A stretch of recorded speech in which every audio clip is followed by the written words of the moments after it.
রোজার মাসেও কিছু ব্যবসায়ী আছে টাকার জন্য মানুষদেরকে ধোকা দেয়। আর এটা কিন্তু নতুন না, এর আগেও কিন্তু আমি এরকম অনেক ধোকা খাইছি। আসসালামু আলাইকুম এভরিওয়ান, কি অবস্থা সকলের? আশা করি সবাই ভালো আছেন। প্রতিদিন ইফতারিতে ভাজাপুরা খেতে খেতে আর ভালো লাগছে না, সেজন্য আজকের ইফতারিতে সুমাইয়া আমাদের জন্য খিচুড়ি রান্না করবে। তার রান্না বান্নার কাজকে সহজ করার জন্য আমি এমন একটা ব্লেন্ডার মেশিন এনে দিছি, যেটা দিয়ে সে খুব ইজিলি আদা, রসুন, পেঁয়াজ সবকিছুই ব্লেন্ড করতে পারবে। রমজান মাসে এই ব্লেন্ডারটা সবারই খুব কাজে আসবে, কেননা এটা দিয়ে চাইলে কিন্তু পেঁয়াজও বানানোর জন্য যে ডাল বাটা লাগে সেটাও ব্লেন্ডার করা যায়। একসাথে অনেকগুলো কাজের সহজ সমাধান দিবে এই অসাকা ব্লেন্ডার মেশিনটা। রান্না বান্নার জন্য আদা বাটা এবং রসুন বাটার দরকার ছিল, যেটা সুমাইয়া খুব তাড়াতাড়ি মাত্র 2 মিনিটে করে ফেলছে। এই ব্লেন্ডার মেশিনটার সাথে অনেক সুন্দর একটা মিষ্টি কুমড়ার বক্স ফ্রিতে পাইছি, যেটার মধ্যে আপনারা চাইলে লবণ, মরিচ, হলুদের গুঁড়া সবকিছুই রাখতে পারবেন। আমি এত সুন্দর এই ব্লেন্ডার মেশিনটা নিয়েছি হাসান বক্স ফেসবুক পেজ থেকে। আপনারা যারা নিতে চান তাদের জন্য ফেসবুক পেজটা আমার এই ভিডিওর ডেসক্রিপশনে মেনশন দেওয়া থাকবে। এই তো সবকিছু প্রসেসিং করার পরে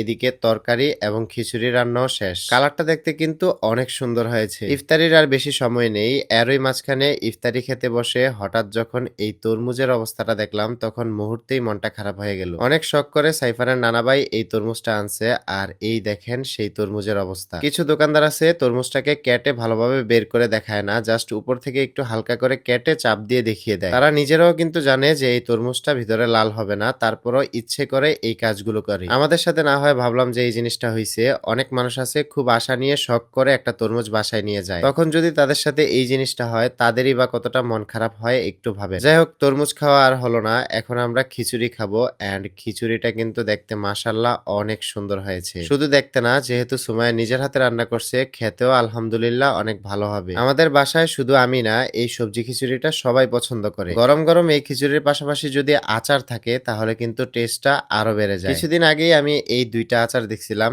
একটা হলো গরুর মাংসের আচার আর একটা হলো বালাচাও। খিচুড়ির সাথে এই গরুর মাংসের আচারটা খুব ভালো যায়। এন্ড স্বাদের কথা কি বলবো, স্বাদ পুরোই অতুলনীয়। এই দুইটা আচারই আমি অর্ডার করে আনছি Suman homemade kitchen Facebook page থেকে। এই পেজটাও আমার এই ভিডিওর ক্যাপশনে মেনশন করা থাকবে। কেন জানি আমার কাছে ইফতারিতে আলুর চপ, বুটমুড়ি এবং পেঁয়াজও না হলে ইফতারিটা একদমই ইফতারি মনে হয় না। তারপরও যাই হোক, প্রতিদিন একই খাবার কিন্তু আর ভালো লাগে না। সে কারণেই আজকে সুমাইয়া নিজে ইচ্ছে করেই এই খিচুড়ি রান্না করছে। আমরা ঠিকই খিচুড়ি খাচ্ছি, কিন্তু সাইফানের কথা ভেবে একটু খারাপ লাগতেছে, কারণ এটা তো কম বেশি সবাই জানেন যে সাইফান তরমুজ অনেক পছন্দ করে। তরমুজটা ঠিকঠাক না থাকার কারণে তারও মন খারাপ। আমরা সবাই খাওয়া দাওয়া শেষ করে দেন সাইফানকে সাইফানের আম্মু খাওয়াবে। অবশ্য এখন আর সে আগের মতো ছোট নাই, সে কিন্তু নিজের খাবার নিজের হাতেই খেতে পারে। এতক্ষণ সে এখানেই ছিল, কিন্তু কিছুক্ষণ ধরে তাকে এই রুমে একদমই দেখতেছি না। পরে কোথা থেকে জানি সে টুপি পরে দেন তার আম্মুর কাছে এসে বলতেছে যে নামাজ পড়বে। মাশাআল্লাহ, টুপি পরাতে সাইফানকে দেখতে কিন্তু অনেক সুন্দর লাগতেছে। সবাই আমাদের জন্য দোয়া করবেন,